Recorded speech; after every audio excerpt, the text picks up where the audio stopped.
Tom ক্রুজকে চেনে না এমন মানুষ খুঁজেই পাওয়া যাবে না। তার ছবি মানেই সব রিয়াল ধুন্ধুমার অ্যাকশনে ভরা। তবে আমি আজ যে মুভির এক্সপ্লেন করব এটার কোনো ইন্ট্রো আমি খুঁজে পাইনি। জাস্ট এটাই বলবো, এটা আমার দেখা one of the best movie.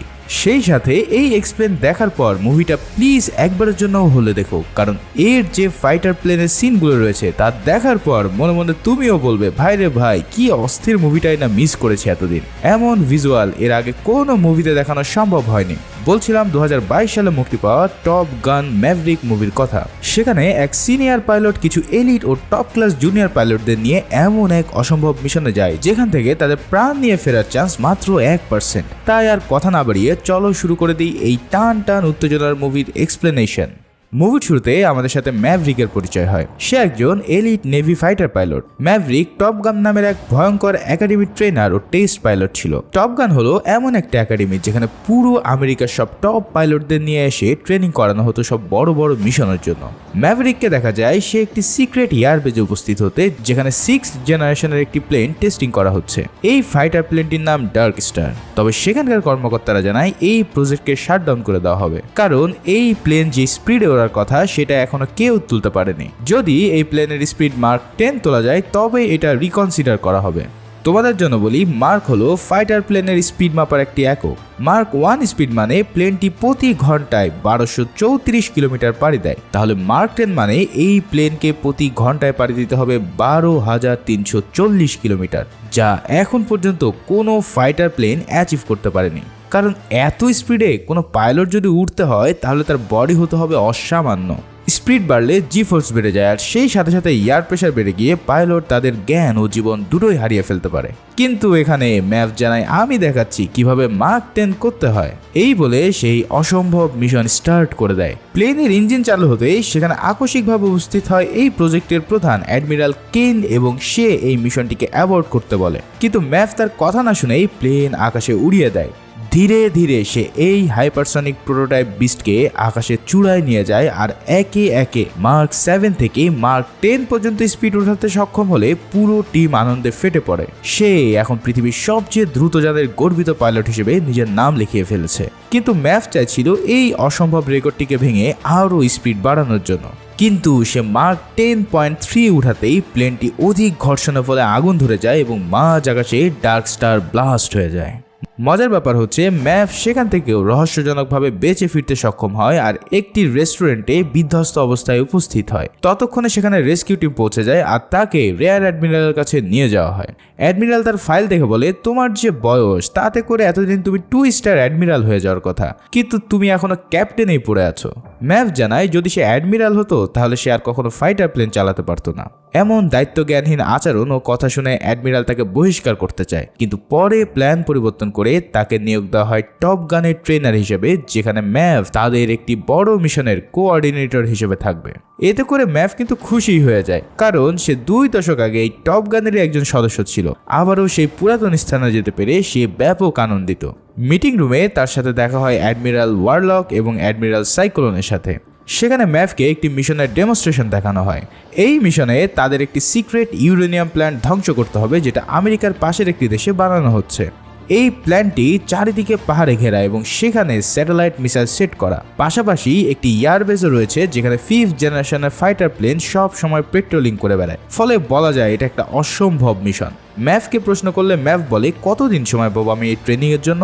Admiral জানায় 3 সপ্তাহ ম্যাক্সিমাম। ম্যাভ বলে তাহলে কোনো সমস্যা নেই, আমি পারবো, তবে আমার সাথে আরও 2টো ফাইটার লাগবে। তখন ওয়ারলক জানায় ম্যাভ আসলে তোমাকে এই মিশনের পাইলট হিসেবে আমরা নিচ্ছি না, আমরা তোমাকে ট্রেনার হিসেবে নিচ্ছি। তুমি এই কয়েকজন পাইলটকে দিয়ে প্ল্যানটি এক্সিকিউট করবে। এই সব শুনে ম্যাভ বলে আমি ট্রেনার হিসেবে কাজ করব না, আমি একজন পাইলট। অ্যাডমিরাল সাইক্লোন বলে না করলে নাই, লিস্টে আমার অনেক নাম আছে। তখন ম্যাভ অনেক চিন্তা ভাবনা করে অবশেষে রাজি হয়ে যায় মিশনের ট্রেনার হিসেবে যোগ দিতে। পরে দেখা যায় ম্যাভরিক একটি বারে গিয়েছে আর সেখানে আকস্মিকভাবে তার প্রাক্তন গার্লফ্রেন্ড প্যানির সাথে দেখা হয়ে যায়। পুরানো আলাপ চলাকালে ম্যাভ দেখতে পায় সেই টপ গানের পাইলটরাও সেখানে উপস্থিত হয়ে হই হুল্লোড় করছে। তোমাদেরকে এই পাইলটদের পরিচয় করিয়ে দিই। সুন্দরী এই পাইলটের নাম ফিনিক্স। এ হচ্ছে বব, কায়োটি, ফ্যানবয়, হ্যাংম্যান, পেব্যাক ও রুস্টার। এই রুস্টারকে দেখে ম্যাভ হুট করেই কেমন জানি হয়ে যায়। আসলে রুস্টার হলো ম্যাভরিকের খুব কাছের বন্ধু গুসের ছেলে। 25 বছর আগে গুজ ও ম্যাভরিক একটি মিশনে গিয়েছিল আর এতে গুজ দুর্ঘটনাবশত মারা যায়। সেই মৃত্যুর জন্য ম্যাভ এখনও নিজেকে দোষী ভাবে। এদিকে রুস্টার আর হ্যাংম্যানের মধ্যে একটি নীরব কম্পিটিশন চলে যে কে সবচেয়ে ভালো পাইলট তা নিয়ে। পরের সিনে দেখা যায় ম্যাভরিক বারে সেলফোন ব্যবহার করার জন্য প্যানি তাকে পানিশ করে যে পুরো বারের সবাইকে এখন ফ্রি ড্রিঙ্কস করাতে হবে। সম্পূর্ণ টাকা না থাকার কারণে এই অফিসাররা মিলে তাকে বাইরে ফেলে দেয় আর বুলিং করতে থাকে। আসলে তারা কেউই এই লিজেন্ডারি ম্যাভকে চিনত না। পরে ম্যাভ বাইরে থেকে দেখে রুস্টার পিয়ানো বাজিয়ে গান করছে আর এটা দেখে ম্যাভের মনে পড়ে যায় ঠিক একই গান সে ও তার বন্ধু এই বারে সব সময় গাইতো। সেই সাথে তার সব পুরাতন স্মৃতি মনে পড়ে গিয়ে ম্যাভ অনেক বেশি আবেগে আপ্লুত হয়ে পড়ে। পরের দিন সকালে অ্যাডমিরাল সাইক্লোন সবাইকে একাডেমিতে ডেকে বলে তোমাদের মিশনের জন্য সবচেয়ে প্রো এবং লিজেন্ডারি পাইলটকে ট্রেনার হিসেবে নিয়োগ দেওয়া হয়েছে যার নাম ম্যাভরিক। পরে সবাই ম্যাভরিককে দেখে পুরাই টাসকি খেয়ে যায় আর নিজেদের অপকর্মের জন্য লজ্জায় মুখ লোকায়। ম্যাভরিক এসে তাদেরকে বলে এই ইনস্ট্রাকশন বই পড়ে তোমরা যা জানো আজকে থেকে সব ভুলে যাও, কারণ এই একই বই তোমার শত্রুরাও পড়ছে। এই বলে সে পুরো বইকে ডাস্টবিনে ফেলে দেয়। সবাই ম্যাভের এমন অ্যাটিটিউড দেখে পুরাই শক খেয়ে যায় আর রুস্টারও ম্যাভকে চিনে ফেলে যে এই হচ্ছে তার বাবার বন্ধু। আসলে রুস্টার মনে করে ম্যাভ চাইলে তার বাবাকে বাঁচাতে পারত। এরপর ম্যাভ বলে তোমরা আমাকে দেখাও যে তোমরা কত ভালো প্লেন চালাতে পারো। এবার তাদের প্লেন চালানোর মহড়া শুরু হয় আর এখানে দেখা যায় ম্যাভরিক রুস্টারের সাথে ফেস টু ফেস হয়েছে। ফিনিক্স আর হ্যাংম্যান এটা থেকে বেশ ইন্টারেস্টেড হয়ে যায় যে এদের মধ্যে কি কাহিনী রয়েছে। এবার ম্যাভরিক ট্রেনিংয়ে সবাইকে চ্যালেঞ্জ করে যে তার প্লেনকে যে ফায়ার টার্গেট লক করতে পারবে সে বেশি মার্ক পাবে, আর যদি ম্যাভ কাউকে শুট লক করে দেয় তাহলে তাকে 200 পুশ আপ দিতে হবে শাস্তিস্বরূপ। সবাই ভাবে এ আর এমন কি, কিন্তু এই ডগ ফাইটিং এর সময় সবাই বুঝতে পারে যে ম্যাভরিক কি জিনিস। ম্যাভরিক তার এক্সপেরিয়েন্স দিয়ে সবাইকে চমকে দেওয়া শুরু করে। পেব্যাক আর রুস্টার খুঁজতে থাকে ম্যাভরিকের প্লেন কোথায়, কারণ রাডারে তার কোনোই চিহ্ন পাওয়া যাচ্ছে না। তখন দেখা যায় ম্যাভ তাদের প্লেনের নিচে ছিল বলেই এই রাডার সে ফাঁকি দিতে পেরেছে আর হুট করেই দুই প্লেনের মাঝখান দিয়ে সাহাই করে উড়ে গেলে সবাই একদম বোকা বনে যায়। এরপর ম্যাভ তার স্কিলে একে একে পেব্যাক, ফানবয়, কায়োটি, ফিনিক্সকে হারিয়ে দেয় আর সবাইকে 200 করে পুশ আপ দিতে হয় জরিমানা হিসেবে। এবার হ্যাংম্যান আর রুস্টারের পালা। হ্যাংম্যান বেশ ভালোভাবে ম্যাভকে হারিয়ে দিচ্ছিল, কিন্তু ম্যাভ এক বুদ্ধি করে তাকে সূর্যের আলোর ট্র্যাপে ফেলে দেয় আর হ্যাংম্যান কিছুই দেখতে না পারার কারণে ম্যাভও তাকে লক করতে সক্ষম হয়। এবার বাকি রইল রুস্টার। এমনিতেও সে আগে থেকে ম্যাভরিকের উপরে খেপা আর এবার সে তার রাগে রাগে ম্যাভের সাথে হেভি এক ডগ ফাইট শুরু করে দেয়। তাদের নিয়ম ছিল 15,000 ফিটের নিচে কোনোভাবে ফ্লাই করা যাবে না, কিন্তু তারা ফাইট করতে করতে একদম 1000 ফুটের নিচে চলে আসে আর এইটা দেখে সবাই ভয় পেয়ে যায়। অনেক কষ্টে তারা আবারও উপরে ওঠে আর তখনই ম্যাভ রুস্টারকেও লক করে হারিয়ে দেয়। ফলাফল রুস্টারকেও 200 পুশ আপ দিতে হয়। এখানে ফিনিক্স এসে বলে আচ্ছা বলো তো তোমাদের মধ্যে কাহিনীটা কি। রুস্টার জানায় এই নেভি পাইলট হওয়ার জন্যই ম্যাভ তাকে রিকমেন্ডেশন করেছিল। এরপর দেখা যায় অ্যাডমিরাল সাইক্লোন ব্যাপক খেপে গেছে ম্যাভের উপর, কারণ নিয়মের বাইরে গিয়ে সে অনেক লো ফ্লাইং করেছে আর এতে করে পাইলটদের জীবন ঝুঁকিতে ফেলেছে।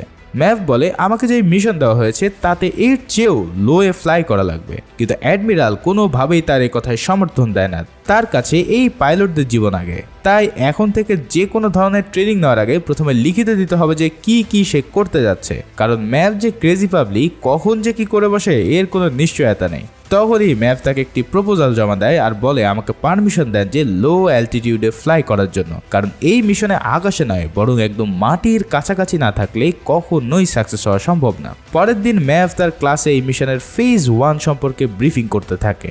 সে জানায় আমরা যে ইউরেনিয়াম প্ল্যান্টটিকে টার্গেট করেছি সেখানে যেতে হলে যে পথে যেতে হবে সেটার প্রতিটি জায়গায় রাডার নিয়ন্ত্রিত অটোমেটিক মিসাইল রয়েছে, ফলে ওই আকাশ সীমানায় কোনো প্লেন উড়লেই তা মিসাইলের আঘাত খাবে 100%। তাই আমাদের যেতে হবে এই ক্যানিয়ন দিয়ে যা দুই পাশে পাহাড় রয়েছে।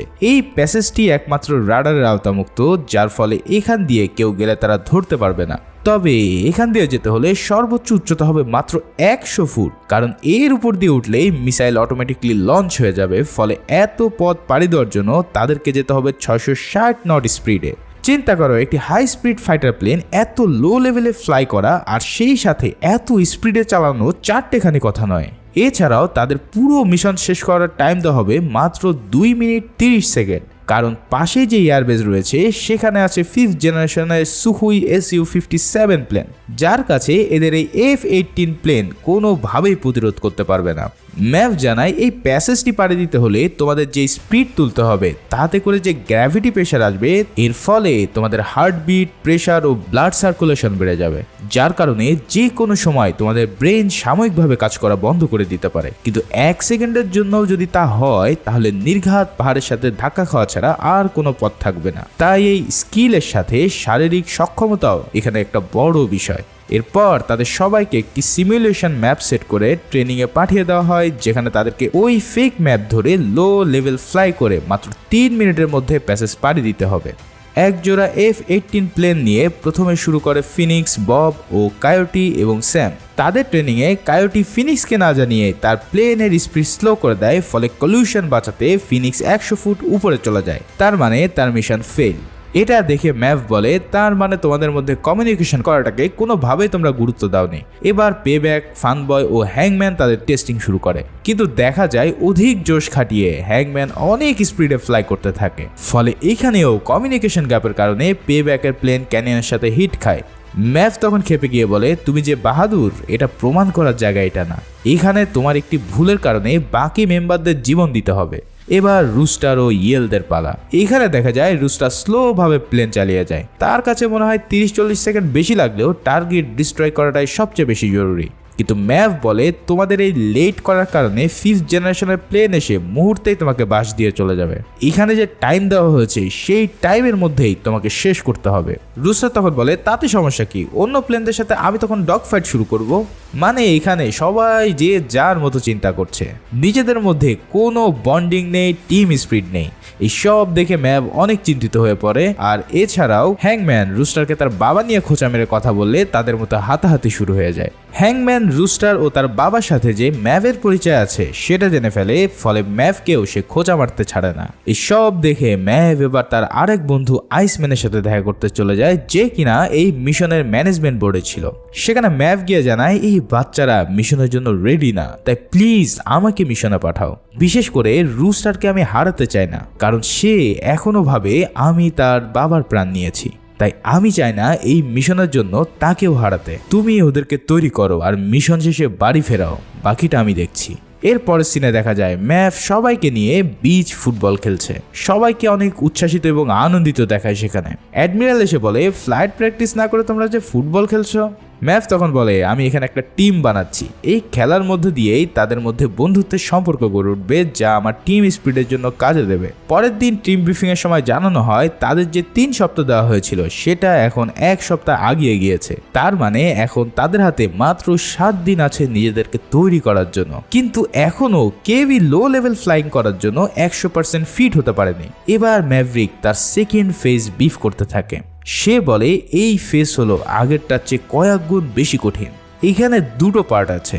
নাম্বার 1, প্লেনকে একদম লো ফ্লাই করে পাহাড়ের গা ঘেঁষে নামাতে হবে। প্রথম ফাইটার প্লেন তাদের লেজার দিয়ে টার্গেট মার্ক করে বম্বিং করে শুধুমাত্র ওই প্ল্যান্টের গেট ওপেন করবে, আর পরের প্লেনটি ওই গেট দিয়ে আবারও বম্বিং করে পুরো বেস ডিস্ট্রয় করে দেবে। এখানে এত জিফোর্স ও স্পিডের মধ্যে নিজের ব্রেনকে কাজ করিয়ে টার্গেট সেট করা প্রায় একরকম অসম্ভব। আর সেকেন্ড পার্ট হলো বম্বিং এর পর সোজা পাহাড় ঘেঁষে উপরে উঠতে হবে। তখন তোমাদেরকে 9Gতে প্লেনের স্পিড আনতে হবে, অন্যথায় পাহাড়ের চূড়ায় ওঠার আগেই প্লেনটি হিট খাবে। কিন্তু এই 9Gতে নিজের বডিকে কন্ট্রোল করার চান্স 50-50। এর কারণে এত পরিমাণ প্রেশার তোমার লাঞ্চে পড়বে যে তোমার মনে হবে তোমার বুকের উপরে কোনো একটা হাতি চেপে বসে আছে। সেই সাথে ব্রেন ও চোখের ভিশন সংকুচিত হয়ে পড়বে। এইরকম সিচুয়েশনে নিজের সেন্স ধরে রাখা অনেক অসামান্য পাইলটের পক্ষেও সম্ভব না। তাও ধরে নিলাম এটাও তুমি পারলে, কিন্তু পাহাড়ের চূড়ায় ওঠার আগে ওই বিদ্যুৎ গতির স্পিড কমিয়ে না আনতে পারো তাহলে সোজা চলে যাবে রাডার এরিয়ার মধ্যে। আর এখানে গেলেই মিসাইল এসে কয়েক সেকেন্ডের মধ্যে তোমাকে টেক ডাউন করে দেবে। এই সব কথা শুনে এবার ফিনিক্স বলে, স্যার সত্যি করে বলেন তো এই মিশন কি আদৌ পসিবল? ম্যাভ জানায় এর উত্তর একমাত্র সেই পাইলটই দিতে পারবে। এরপর শুরু হয়ে যায় তাদের লাস্ট টেস্টিং মিশন। এখানেও তাদের সিমুলেশনের মাধ্যমে সেম ভাবে এই মিশনটি কমপ্লিট করতে হবে। ফিনিক্স, বব আর কায়োটি দুটো প্লেন নিয়ে তাদের মিশন শুরু করে দেয়, কিন্তু সেখানে ম্যাভরিকও একটি প্লেন নিয়ে হাজির হয় আর বলে, ধরে নাও আমি তোমাদের এনিমি এবং তোমাদেরকে স্পট করে ফেলেছি, এবার আমাকে ফাঁকি দেওয়ার সাথে সাথে মিশনটি কমপ্লিট করো। এবার কায়োটি পাহাড়ের ফার্স্ট পার্ট ক্লাইম্ব করতে সক্ষম হয়, কিন্তু টার্গেট লক করতে ব্যর্থ হয়। ফলে কায়োটি আন্দাজেই বম্বিং করে বসে আর টার্গেট মিস করে। এরপর সে লাস্ট পার্টে ওঠার জন্য সোজা 9Gতে উপরের দিকে উঠতে থাকে, কিন্তু এই হাই জি ফোর্সের কারণে কায়োটি একদম উপরে উঠে অজ্ঞান হয়ে পড়ে আর প্লেন কন্ট্রোল ছেড়ে দিলে তার প্লেন আকাশ থেকে পড়া শুরু করে। এটা দেখে ম্যাভ তার টার্গেট লক করে আর বারবার পিং সাউন্ড করতে থাকে তাকে জাগানোর জন্য। একদম শেষ মুহূর্তে কায়োটি জাগতে সক্ষম হয় আর আবারও ফ্লাই করতে থাকে। অন্যদিকে ফিনিক্সের প্লেনে কিছু পাখি উড়ে যাওয়ার সময় বাড়ি খেয়ে তার ইঞ্জিনে আগুন ধরে যায়। ফিনিক্স অনেক চেষ্টা করতে থাকে প্লেনটিকে কন্ট্রোল করার জন্য, কিন্তু শেষমেশ সে ব্যর্থ হয় আর প্লেন থেকে দুজনেই ইজেক্ট করে কোনো রকম প্রাণ নিয়ে বাঁচে।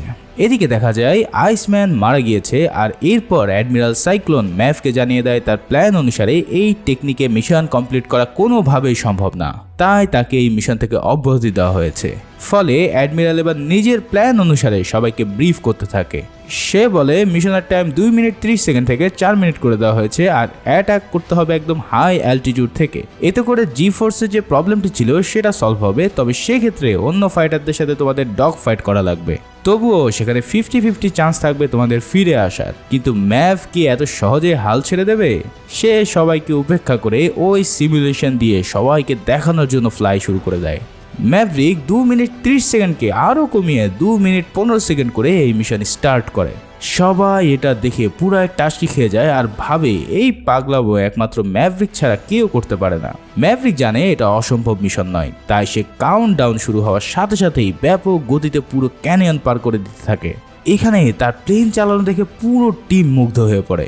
এরপর ফেজ 2 এর জন্য সে সাই করে উপরের দিকে ওঠে আর প্লেনটিকে উল্টিয়ে একদম নিচের দিকে নামতে থাকে টার্গেট লক করার জন্য। কিছুক্ষণের মধ্যে টার্গেটও লক হয়ে যায় আর সেই সাথে মিসাইল লঞ্চ করে আবারও সে উপরের দিকে উঠতে থাকে।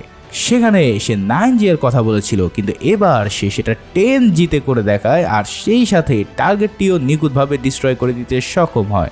এই ডেমনস্ট্রেশন দেখে পুরো টিমের মধ্যে আবারও আশার আলো জেগে যায়। কিন্তু এবার অ্যাডমিরাল বলে, ক্যাপ্টেন তুমি তো আমাকে বিপদে ফেলে দিলে। একদিকে তুমি দেখালে যে মিশন 100% সফল করা সম্ভব, আর অন্যদিকে তুমি ছাড়াও এই মিশন করা অসম্ভব। এখন আমি যে কোন ডিসিশন নেই সেটা বুঝতে পারছি না। কিন্তু এর পরের সিনে আমরা বুঝে ফেলি যে ম্যাভরিককে এই মিশনের টিম লিডার করে পাইলট হিসেবে অ্যাসাইন করা হয়েছে। এবার ম্যাভ তার টিমমেট সিলেক্ট করে। অনেক অ্যানালাইসিস করে সে পিয়ার হিসেবে ফিনিক্স, বব এবং পেব্যাক ও ফানবয়কে সিলেক্ট করে। সেই সাথে নিজের উইংম্যান হিসেবে রুস্টার ও হ্যাংম্যানের মধ্যে থেকে রুস্টারকে সিলেক্ট করে। এতে করে রুস্টার অনেক অবাক হয়ে যায় আর হ্যাংম্যান তাকে না নেওয়ার কারণে হতাশ হয়ে পড়ে। আসলে ম্যাভরিক জানতো যতক্ষণ রুস্টার তার সাথে থাকবে ততক্ষণ কেউ তাকে আঁচড় দিতে পারবে না। এর বাইরে সকল পাইলটরা ব্যাকআপ হিসেবে রেডি থাকবে মিশনের জন্য। এবার শুরু হয়ে যায় তাদের ফাইনাল মিশন। সবাই সবার কাছ থেকে বিদায় নেওয়ার সময় বুঝতে পারে যে এটা হয়তো হতে চলেছে একটি সুইসাইড মিশন। সবার প্রথমে ম্যাভরিক, এরপর পালাক্রমে রুস্টার, ফিনিক্স ও পেব্যাক উড়ে চলে সমুদ্র ধরে এনিমি টেরিটরির দিকে। এদিকে তাদের প্ল্যান অনুসারে নেভি যুদ্ধজাহাজ থেকে অনেকগুলো মিসাইল লঞ্চ করা হয় যাতে সেগুলো এনিমিদের এয়ারবেজ ও রানওয়েকে ধ্বংস করে দিতে পারে। একদিকে মিসাইল আর অন্যদিকে 4টি F-18 ফাইটার প্লেন ছুটে চলছে শত্রুর দেশে। সবাই স্টপ ওয়াচে 2 মিনিট 30 সেকেন্ড চালু করে সেই ক্যানিয়নের মধ্যে ঢুকে পড়ে। কিন্তু হুট করেই 2টা Su-57 ফাইটার প্লেনকে রাডার শনাক্ত করে ফেলে। অ্যাডমিরাল সাইক্লোন বলে, আরে এরা এলো কোথা থেকে? ওয়ারলক বলে, এরা সম্ভবত লং রেঞ্জ পেট্রোলিং এর জন্য বের হয়েছে। তারা যতক্ষণ পর্যন্ত এয়ারবেজে অ্যাটাক না হবে ততক্ষণ পর্যন্ত জানতে পারবে না আমাদের মিশন সম্পর্কে। এদিকে ম্যাভ আর ফিনিক্স তাদের টাইম অনুসারে দ্রুত সামনের দিকে আগাতে থাকে, কিন্তু রুস্টার পিছনে পড়ে যায় কারণ ইতিমধ্যে সে অনেক নার্ভাস হয়ে পড়ছে এসব মিসাইল দেখে। ম্যাভ তাকে বলে, ডোন্ট থিঙ্ক, জাস্ট ডু। আর এই কথা শোনার পর রুস্টারও মোটিভ হয়ে দ্রুত গতিতে এগিয়ে চলে। ইতিমধ্যে সে মিসাইলগুলো আছড়ে পড়ে এনিমিদের রানওয়েতে আর পুরো বেস ধ্বংস করে দিতে থাকে। এই নিউজ পাওয়ার সাথে সাথে ওই 2 Su-57 প্লেন তাদের দিকে রওনা হয়। হাতে একদম সময় নেই, যত দ্রুত সম্ভব বোম্বিং করতে হবে। ম্যাভ আর ফিনিক্স ক্যানিয়নের রাস্তা শেষ করে পাহাড়ের ফার্স্ট পার্টের চূড়ায় উঠে তাদের টার্গেটের দিকে আগাতে থাকে। বব তার লেজার টার্গেট দিয়ে মার্ক করলে ম্যাভরিক মিসাইল লঞ্চ করে আর তা পারফেক্টলি হিট করতে সক্ষম হয়। এরপর তারা সেই অসম্ভব পার্ট ক্রস করার জন্য দ্রুত উপরে উঠতে থাকে। অন্যদিকে রুস্টারও সে পাহাড়ের মধ্যে চলে আসে, কিন্তু পেব্যাক তার লেজার দিয়ে ঠিকমতো টার্গেট করতে পারে না। এই সময় রুস্টার অনুমান করে মিসাইল লঞ্চ করে, কিন্তু ভাগ্যক্রমে সেটা একদম জায়গা মতো হিট করে আর পুরো ইউরেনিয়াম প্ল্যান্ট এক মহা বিস্ফোরণে ধ্বংস হয়ে যায়। এই সাকসেসে কন্ট্রোল রুমের সবাই সেলিব্রেট করতে থাকে, কিন্তু এই সেলিব্রেশন একটু পরেই ফিকে হয়ে যায়, কারণ ম্যাভ ও ফিনিক্স নিজেদের স্পিড কন্ট্রোল করতে ব্যর্থ হয় আর তাদের লোকেশন রাডারে চলে আসে।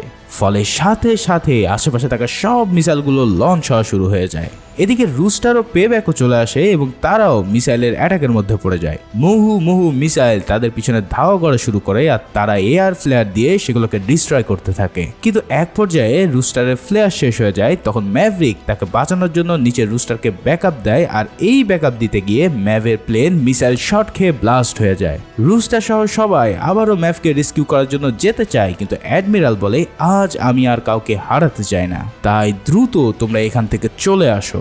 সবাই অনিচ্ছা সত্ত্বেও বেজের দিকে ফিরে আসতে হয়, আর অন্যদিকে আমরা দেখতে পাই ম্যাভ ঠিকই ইজেক্ট করে নিজেকে বাঁচিয়ে নিতে পেরেছে। কিন্তু ততক্ষণে একটি হেলিকপ্টার তাকে ডিটেক্ট করে ফেলে আর ফায়ারিং শুরু করে দেয়। এবার আর কোনো বাঁচার রাস্তা নেই। আরে ম্যাভরিক এত দ্রুত মরতে পারে নাকি? হুট করে সেখানে রুস্টার চলে আসে আর এক মিসাইল দিয়ে সেই হেলিকপ্টারকে ভূপাতিত করে দিয়ে সে ম্যাভকে বাঁচিয়ে নেয়। আসলে রুস্টার অ্যাডমিরালের নির্দেশ অমান্য করেই আবারও ব্যাক করেছিল ম্যাভকে বাঁচানোর জন্য। এর একটু পরেই একটি মিসাইল এসে রুস্টারের প্লেনে হিট করে এবং সেও দূরে গিয়ে ভূপাতিত হয়। ম্যাভ এটা দেখে দ্রুত সেই জায়গা যাওয়ার জন্য দৌড়াতে থাকে। কিছু দূর যাওয়ার পরে সেও রুস্টারকে অক্ষত অবস্থায় দেখতে পায় আর খুব গালাগালি করতে থাকে। ম্যাভ বলে যাকে বাঁচানোর জন্য নিজেকে ধরা দিলাম সে কিনা আবার মরতে এসেছে। কিন্তু যেহেতু সে এসেই পড়েছে আর দুজনেই যেহেতু অক্ষত আছে, তাই যে করেই হোক তাদেরকে বাঁচতে হবে। বাঁচতে তো হবে, কিন্তু কিভাবে? এই এনিমি ল্যান্ড থেকে তাদের দেশ কয়েকশো মাইল দূরে, এই দুর্গম পথ পাড়ি দেওয়া একদম অসম্ভব। কিন্তু ম্যাভ সেই বিধ্বস্ত রানওয়েতে একটি পুরাতন প্লেন দেখে প্ল্যান করে ফেলে যে যেভাবেই হোক আমাদের এই প্লেনটিকে হাইজ্যাক করতে হবে এবং এটা নিয়ে পালিয়ে যেতে হবে। রুস্টার বলে এ কি কখনো সম্ভব? ম্যাভ জাস্ট এটাই বলে আমাকে ফলো করতে থাকো, আমি দেখাচ্ছি কিভাবে সম্ভব। এরপর তারা সেই রানওয়েতে গিয়ে এমন ভাব নেয় যে তারা সেই এনিমিদের নিজের লোক। সেখানে পৌঁছে ম্যাভ ওই প্লেনটিকে দেখে বুঝতে পারে এটা সেকেন্ড জেনারেশনের অনেক পুরাতন একটা F-14 প্লেন। ম্যাভরিক কিন্তু এই প্লেনটি অনেকবার চালিয়েছে, তাই তার বুঝতে সমস্যা হয় না যে কিভাবে এটা অপারেট করতে হবে। ম্যাভ ও রুস্টার সেই প্লেনে উঠে বসে আর তারা প্লেনটিকে স্টার্ট দিয়ে পুরো ভাঙা রানওয়েতে উড়িয়ে দেয়। প্লেন একটু উপরে উঠলে রুস্টার তার জিপিএস অন করে দেয় আর সেটা নেভির বেজের রাডারে ধরা পড়ে। সবাই তো পুরো অবাক যে রুস্টার এখনো বেঁচে আছে। শুধু কি বেঁচে আছে, সে পুরোই সুপারসনিক স্পিডে আছে দেখে সবাই বুঝে ফেলে এই কাজ ম্যাভরিক ছাড়া আর কেউ করতে পারে না। কিন্তু কিছু দূর যাবার পরেই তাদের প্লেনের পিছু নেয় সেই 5th জেনারেশনের 2টি প্লেন। ম্যাভ বলে এমন একটা অ্যাক্টিং করতে থাকো যে ওরা যেন বুঝতে পারে আমরা ওদের নিজেদের লোক। কিন্তু সেই প্লেনের পাইলটরা কিছু একটা সিগন্যাল দিলে ম্যাভরিক বুঝতে পারে না, আর আশানুরূপ রেসপন্স না পেয়ে তারা বুঝে ফেলে এটা তাদের কোনো পাইলট না। ম্যাভরিকও বুঝে ফেলে যে এবার তারা শেষ। এই F-14 প্লেন দিয়ে কোনোভাবেই Su-57 প্লেনকে উড়িয়ে দেওয়া যাবে না। তখন রুস্টার বলে it's not about plane, it's about pilot. মানে প্লেনের চেয়ে পাইলট যদি স্কিল হয় তাহলে যে কোনো কাউকে হারানো যাবে। এই কথা শুনে ম্যাভ মোটিভ হয় আর মুহূর্তে এক আচমকা শট দিয়ে একটি Su-57 প্লেনকে ডাউন করে দেয়। কিন্তু অন্যটি তাদের উদ্দেশ্যে মিসাইল লঞ্চ করে দিলে ম্যাভ ফ্লেয়ার দিয়ে সেগুলো ডিস্ট্রয় করতে থাকে। এরপর চলতে থাকে তুমুল লড়াই। ম্যাভ তার প্লেনকে টার্গেট লক হওয়ার থেকে বাঁচানোর জন্য লো লেভেল ফ্লাইং করতে থাকে আর এক পর্যায়ে তার অ্যামিনিশনও শেষ হয়ে পড়ে। কিন্তু একদম লাস্ট শট নেওয়ার সময় ম্যাভ সেই প্লেনটিকে হিট করতে সক্ষম হয় আর সেটা ডাউন হয়ে যায়। এরপর তারা সমুদ্রের উপর দিয়ে নিজেদের বেইজে ফিরে আসতে যায়, কিন্তু ততক্ষণে আরও একটি প্লেন তাদের সামনে জমের মতন উপস্থিত হয়। এই মুহূর্তে তাদের আর কোনো ফ্লেয়ার বা গানের এমন নেই। বাঁচতে হলে ইজেক্ট করে পানিতে পড়তে হবে। কিন্তু রুস্টার ইজেক্ট করতে গিয়ে দেখতে পারে সেটা জ্যাম হয়ে গিয়েছে। এরই মধ্যে ওই প্লেন থেকে একটি মিসাইল ছুটতেই যাবে, ঠিক সেই সময় হুট করে সেটা বিস্ফোরণ হয়ে যায় আসলে এই প্লেনটিকে হ্যাংম্যান এসে ডাউন করে দিয়েছে আর রুস্টার ও ম্যাভরিককে সে বাঁচিয়ে নিয়েছে। এরপর তারা সবাই মিলে বেজে ফিরে আসলে এক আনন্দ ঘন পরিবেশের সৃষ্টি হয়। ম্যাভ রুস্টারকে জড়িয়ে ধরে কাঁদতে থাকে আর সবাই এমন বীরত্ব দেখে ম্যাভকে স্যালুট জানায় এবং এই সিনের মধ্যে দিয়ে মুভিটি এখানেই শেষ হয়। মুভিটি কেমন লাগলো তা জানাতে ভুলো না, আর এমন সব অস্থির এক্সপ্লেনেশন পেতে হলে আমার চ্যানেলটি সাবস্ক্রাইব করে রাখো। সবাই ভালো থেকো, সুস্থ থেকো, ধন্যবাদ।